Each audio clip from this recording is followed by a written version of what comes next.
Nagbabalik po ang JUANEUKONEK at kasama pa rin natin si May Parsons. Also joining us in this segment, of course, Crystal Diaz and Dr. Bernadette Prado-Casanova. Dr. Prado-Casanova finished her pre-med at UST and obtained her medical degree from Pamantasan ng Lungsod ng Maynila. She rendered service in the community for 3 years via the Manila Health Department. Following that, she did her residency training in anesthesia at Hospital ng Maynila. She came to the UK in 2001, worked as a trainee anesthetist for almost 4 years. She works for the NHS, and she is now a specialty doctor. Thank you for joining us, Dr. Bernadette Prado-Casanova. Magandang hapon po. Magandang hapon. Salamat sa imbitasyon. Yes, okay, Crystal, go ahead, fire your first question dahil busy afternoon for all of us here. Yes, I mean, we're all dying to know what they're going to say. So the first question is for Dr. Bernadette, please give us a brief description of what you do at the hospital, especially during the pandemic. So in reference to my role as the specialty doctor in anesthetics, we obviously have to see patients when they get referred to us. Patients normally come via the A&E or they've been admitted in the wards and then they deteriorate and they ask us to review the patient for intensive care support. It could be, most of the cases nowadays with the pandemic, it would be along the lines of giving them breathing support or respiratory support. So that's what we do. We see patients, we assess them, and we decide to take them to the intensive care unit for organ support, at which point then we decide whether the patient needs to be hooked up to the ventilator, be given sort of put in an induced coma to speak of, and then manage the patient. So normally, without the pandemic, we would be doing these things for patients who are acutely unwell, either with sepsis or with basically life-threatening condition where we can support organs. So that's pretty much my role working in intensive care unit.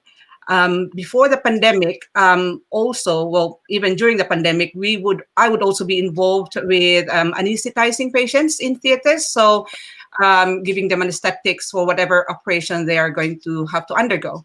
But because of the priorities that the hospitals are now putting in place, meaning we would now have to probably prioritize cases such as cancer and emergency or trauma cases.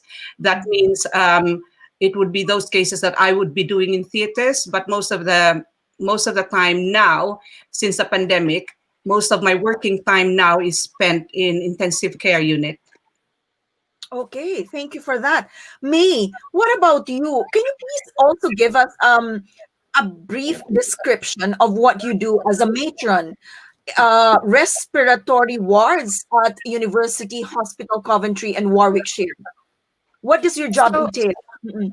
Yeah, so my role at the moment is, because I'm matron for the respiratory wards, is to make sure that they have enough training, they have enough staff.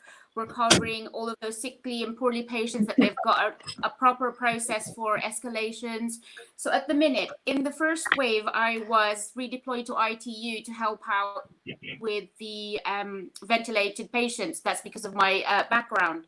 But this time around in the second wave, I am matron for respiratory, so I have to ensure that the wards that I'm managing are actually up to date. They can look after those patients, and at the moment we are the support wards for HDU, so critical care beds. So we are increasing the capacity for ITU beds in my hospital, but also we have turned a part of my wards to actually be able to support patients that are not quite there yet to be admitted to ITU, but actually give them some ventilation support. So we've got that in my ward as well. So on top of all the respiratory infectious diseases as well that we look after TB patients, and all the COVID positive patients go into my ward as well.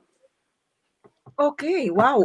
So is it really true? Because the reports have revealed that there are now 32,000 COVID cases in hospitals in England, and 75% more than the peak during the peak of the first wave.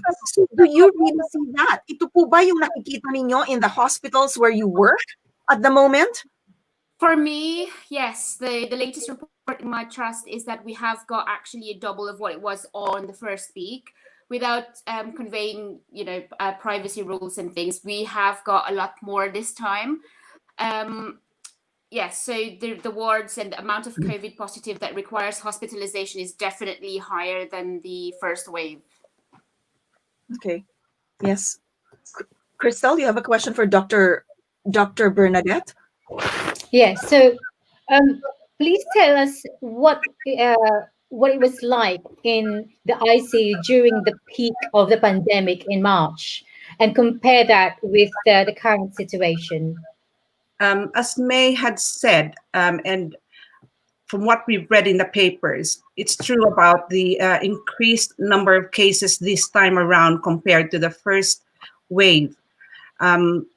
So at the moment, we are busier than we were during the first wave. I think during the first wave, we probably, I would say, we prepared for it before it arrived, because obviously we heard about the experience in Italy. We heard about the experience in Wuhan. We've read about them. We got ourselves really prepared. We've reorganized the wards. We increased our capacity and added more machines. Mm-hmm. Now, with this time around, obviously there was a lull, wasn't there? So we had the time in spring or summer where the cases significantly dropped down. Mm-mm. So we then had to restart doing elective cases again. Now, because of the winter pressures and the second wave, or if it is the third wave now, we then found ourselves increasing our capacity to probably, some hospitals are saying they are more than 300% their capacity for intensive care facilities. And we are probably now a little more than 100%. So we're having to now use other areas and put ventilators in there to accommodate patients. So just to put this into perspective, it's not just the COVID now. We also have the cases that we normally have during the winter months. So yeah, year in and year out, we have the winter pressure. So you have patients coming in with exacerbations of COPD. May will know about that because she's a respiratory specialist nurse.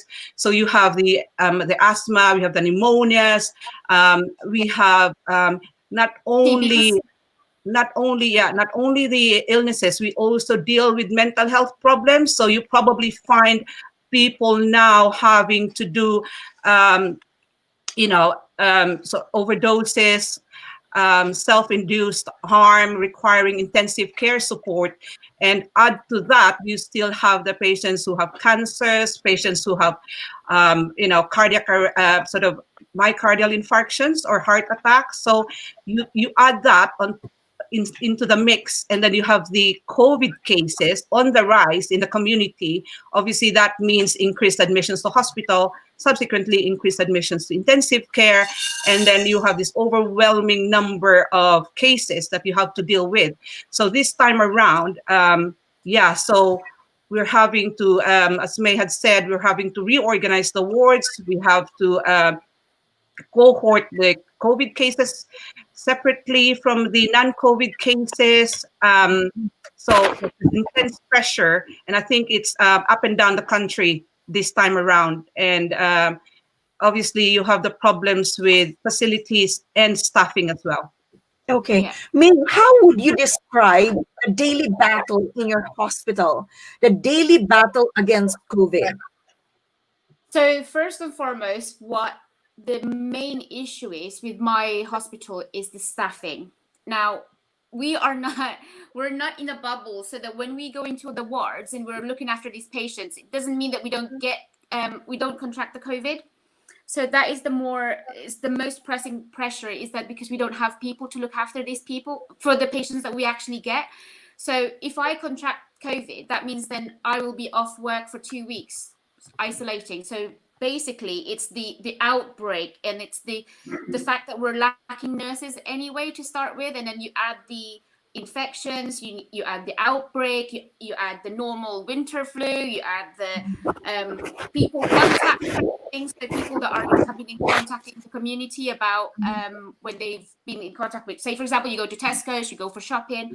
So all those things compound the pressure with the staffing anyway to start with. So for me, in my role at the moment, I'm mostly clinical to support the staff that we have at the minute and to be able to provide the safest care, because obviously the patients that are coming in now on the second wave are really, really highly acute in terms of their needs and their clinical needs. They're sicker. So that means then that we have to be able to have the right ratio of staff looking after these patients that are really, really poorly. That in terms of escalations to ITU, there's a lot of them that has to go to ITU if we cannot actually safely deliver the care that they need in the wards I have. So pressure in staffing, pressures in making sure that everyone is actually social distancing, keeping their PPEs on, hand hygiene and all those things. And on top of that, we get a lot of different patients coming in for, like Dr. Casanova said about the TB, COPD, elderly people that needs respiratory support.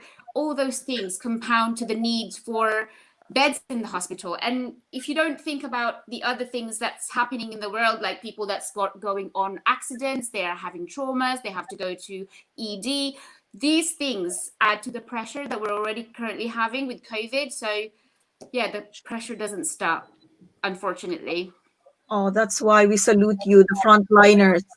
I will just ask this to Dr. Bernadette. A lot of people are speculating about the new variant, that it is more virulent. There is more cases. There are more cases of the new afflicted with that, and people are asking, is it really more transmissible?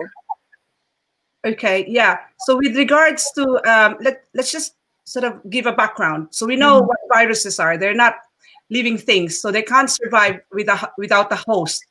And the nature of viruses are that they mutate constantly. So to put everyone's mind at ease, the one that we are having now, the variant that we have in Europe and the UK is actually different from the one that they had in Wuhan. So it's always evolving. So the viruses will have to find means to survive the environment. Now, the variant that we have, I think, if you read the papers, I think they were pretty much in other countries as well. The only thing is the scientific community in UK is very robust that they managed to identify this. So, so this variant that we have, they found this to be very transmissible, I think in the range of 50 to 70%. Transmission, but it is not proven to be deadlier or to cause severe COVID. So, but obviously, it follows that if you have more transmission, you have more sick patients, you have more admissions, subsequently, you have more deaths. And the reason for that is the virus mutated in a way that it's managed to stick better to our upper airways. So that's, just to simplify it. So I think there's some morphological changes with the spike proteins that they're able to stick better in your nostrils, in your airways. So you have a higher load of this virus. So you then pass it on sort of more efficiently to people you talk to. So if you don't observe this mask wearing, keeping social distancing 2 meters apart, opening the windows, so obviously you are at more risk of catching it.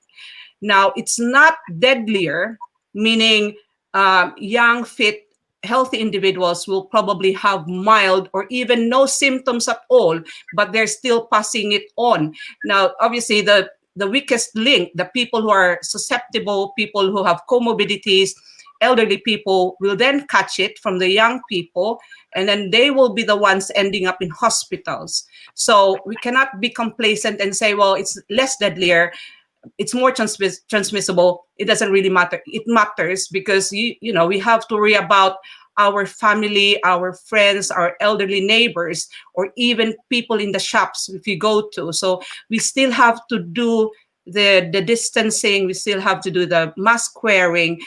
And I think there was a question about the vaccine. I think I'll probably just jump on that as well. There's a question about The, Shall we read that? yeah, the question is related to the vaccine is that if you have been vaccinated by the vaccine, of course, will you still Right. get it? yeah, yes, Even if you had it twice, na? yes. So Yes, I've had so mine basi- too. yeah.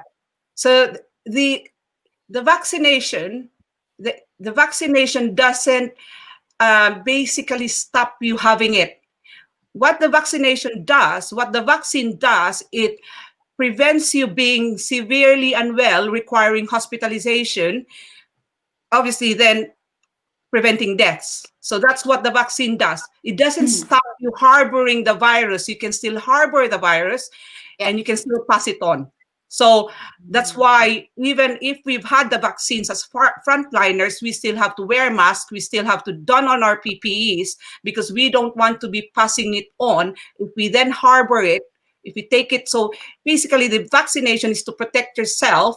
If you've been immunized, is to protect yourself from the deadly form of the disease. It stops you being admitted to hospital. It stops you dying, but it doesn't stop you transmitting the virus. Now, there was an article I read about AstraZeneca, the Oxford vaccine. Apparently, it could stop transmission. So this will, if it's true, because apparently it's been peer reviewed, and if it is true, then maybe, as they say, this will be the game changer. This Oxford vaccine will probably stop people harboring the virus, eventually stop people spreading it. And then that's the only way we could probably say achieve what they call the herd immunity. So yes, no, we can't be complacent. If you've had the vaccine, you can still harbor it. You still want to avoid your relatives who have not had the vaccine, especially the vulnerable ones, your elderly parents, aunties, uncles, friends. So we can't sort of put our guard down. We still have to carry on what we're doing. And yeah, so So the advice, Doc, is to really take the vaccine. well, Make sure that you actually go for it. Yes. yes. Yes. You know, May mentioned about anti-vaxxers during the first part of the program. We can't force people to believe, some people are just set in their ways, aren't they? However much you tell them, however much science have published studies about the safety of it, if you think about it, vaccination or developing a vaccine is a very complex situation. You know, we've benefited from smallpox vaccination, benefited from hepatitis, from all sorts of vaccine, measles, polio. And we have them. I mean, we've used them, we've taken them, we've been protected from them. How is it different from the coronavirus? The scientific community, I think, it's admirable that they've done pretty much doing this and developing a vaccine in such a short time. I think credit to the governments as well, who put millions and millions of money into research and conducting clinical trials without the limitation of funding. I think we have to understand, when you develop a vaccine, you have to have a lot of money. So sometimes they don't work. Now, because the government, most of the first world countries have put in money and said, okay, here's the money, whether it's successful vaccine or not, just carry on with the research, do the clinical trials, and if we have more than 50% efficacy or 60% efficacy, that's good enough. And I think that's why some people say, oh, it's rushed, it's this, it's that.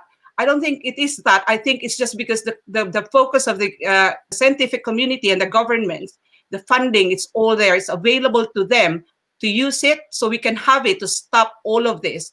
But you still have people who say, oh, well, I'll try, I'll see what the others, we'll try, we'll let them do it first, right? Well, let's have them, let's let them have it first, and then we'll see what happens to them. If nothing happens to them, then we'll have it, which is really ill-advised, because the people who are dying maybe now, or people who will die in 2-3 weeks time, when we are expecting the peak admission, imagine if they were offered this vaccine, right, 3-4 weeks ago, and they refused it. wouldn't it be sad that they end up dying in 5 weeks' time when they had the chance to protect themselves? And I think that's a question these anti-vaxxers should really ask themselves.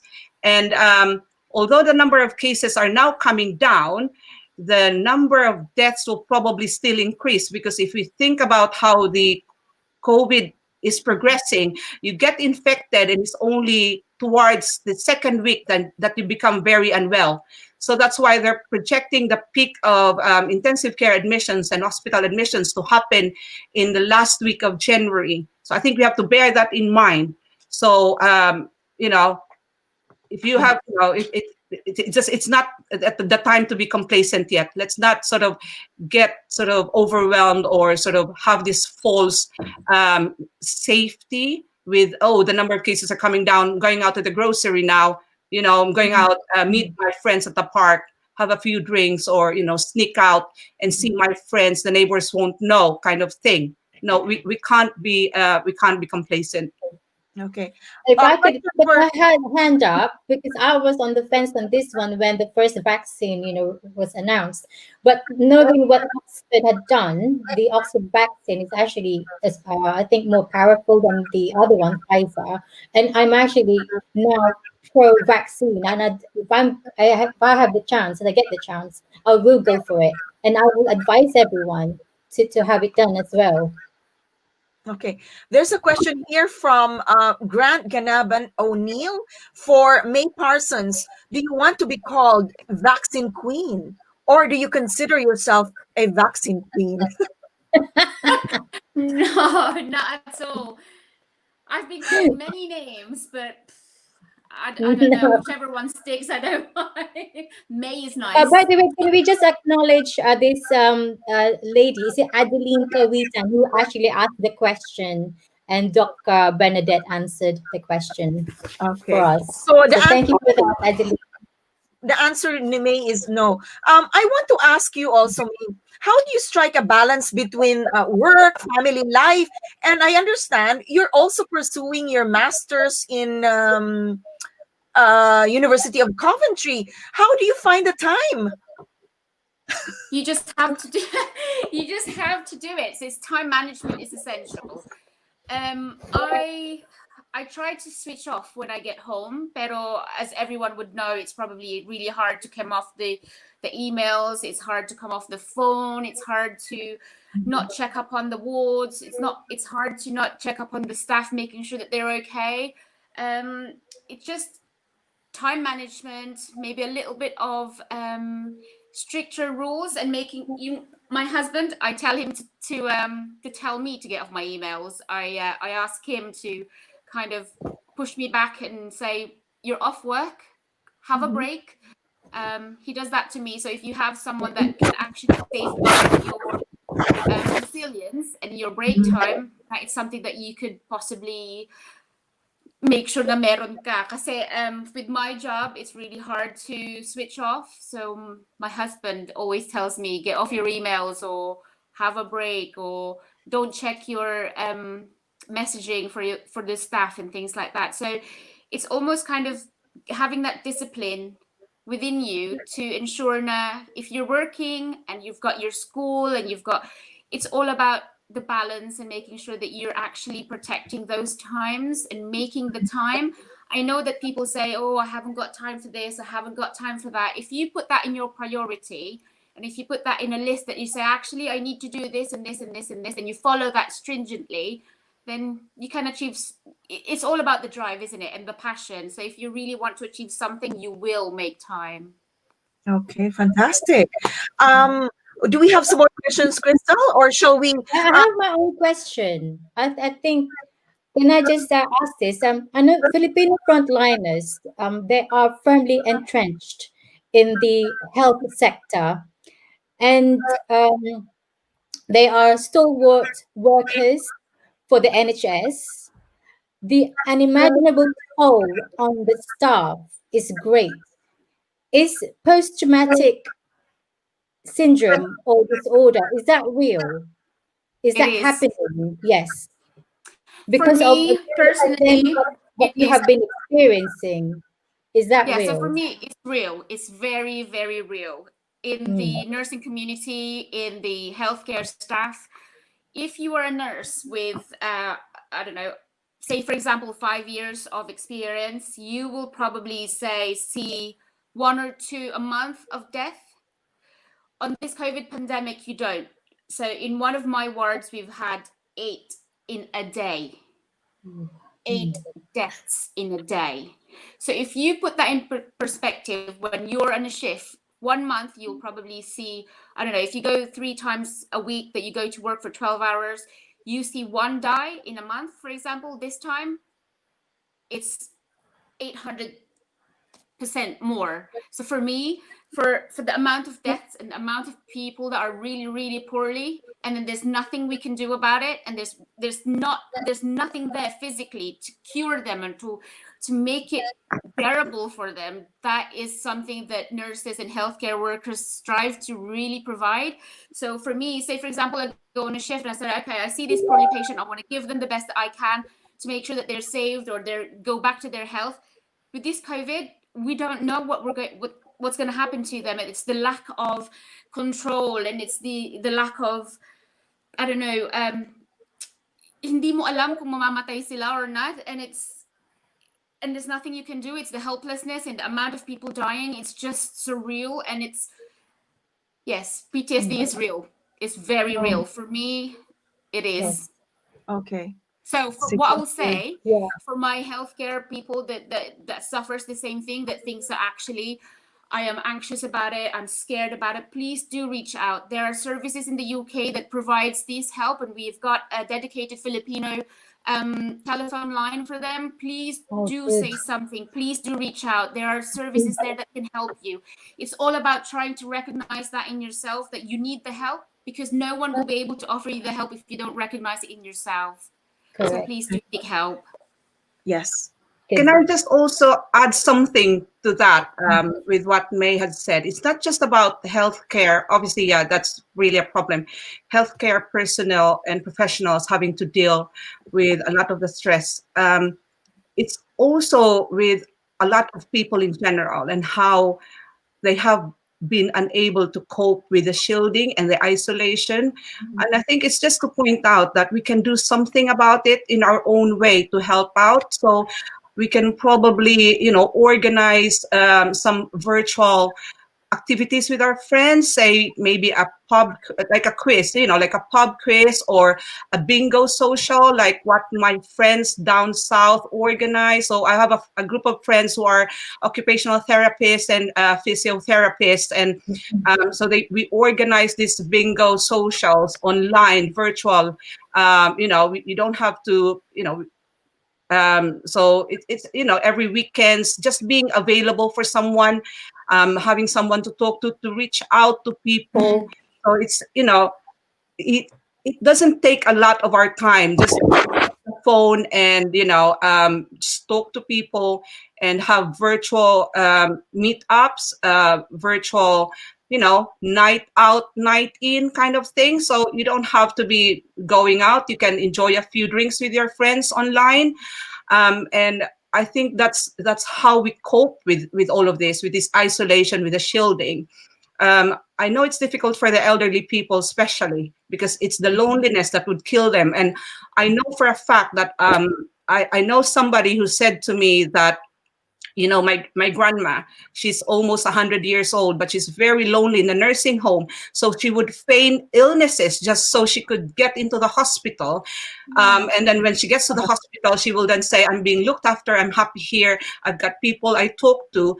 But then, unfortunately, then she got struck down by COVID, which then led to, to her demise. But I think the family were sort of saying, well, this, loneliness can kill, I think. The bottom line is we just need to be able to reach out to people as well, make ourselves available to phone calls, and just to listen, basically. And if we are the ones who are struggling, we should just make a phone call a friend, call a family, sure somebody, and we just have to listen. I think we just have to be more compassionate. Thank you.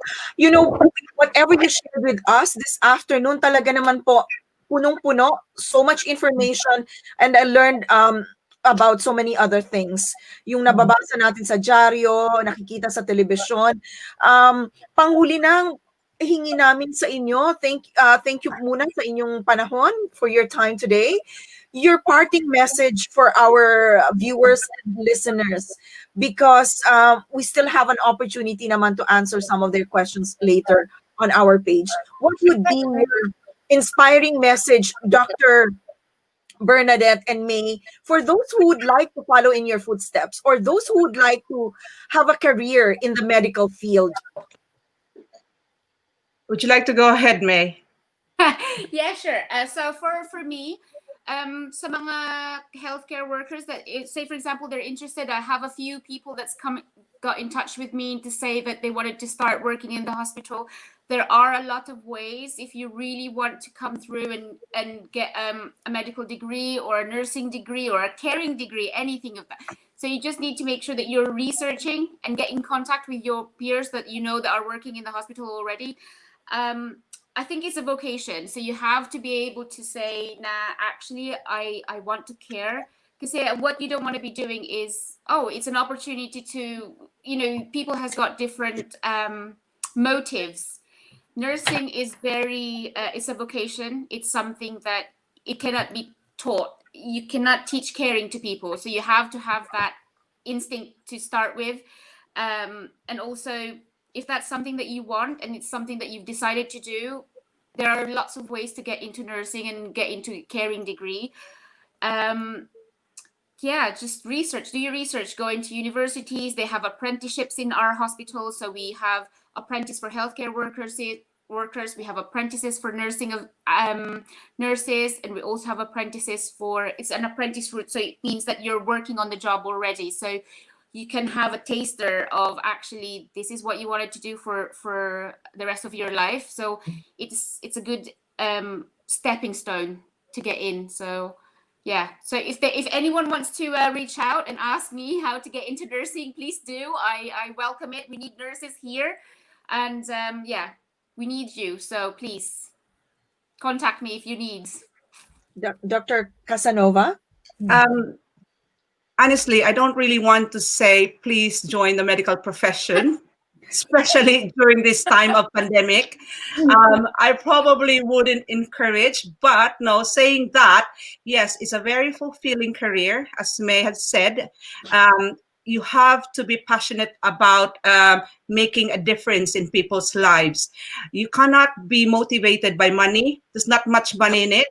There's a lot of stress. There's a lot of sleepless nights, not just, at work, but also at home, because you bring that at home with you. So you need to compartmentalize.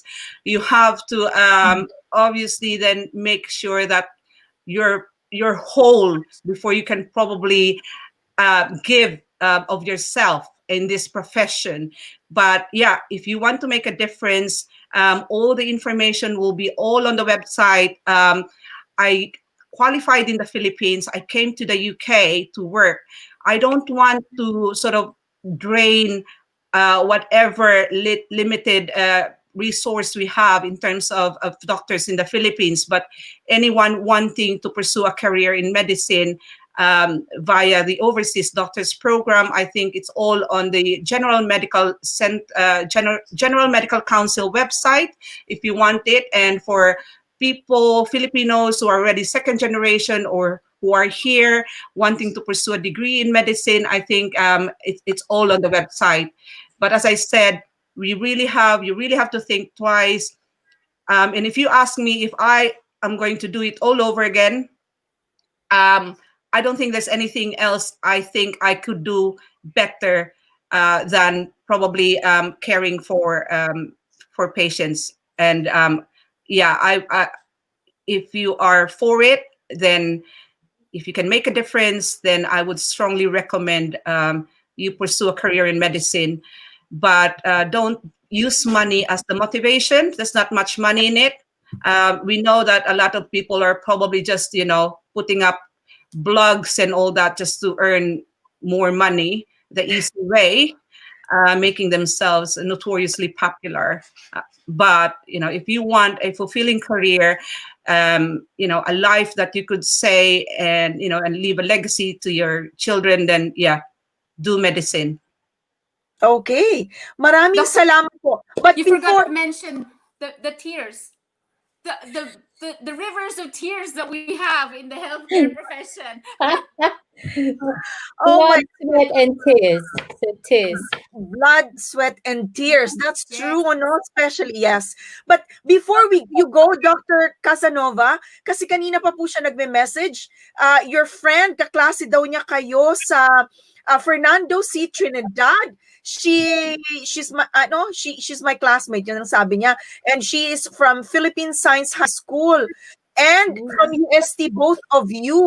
Oh my goodness. Yes. So, Hi, John. Yes.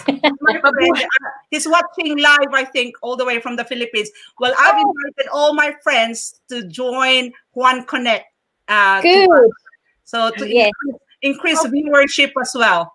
Okay. Yes. Maraming salamat po lahat ng nanonood ngayon, but most especially to our guest for the information that you shared with us, and of course for the pieces of advice.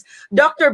Bernadette Prado-Casanova, and of course Miss May Parsons. Maraming salamat. Thank you. Thank you. Bye. Bye.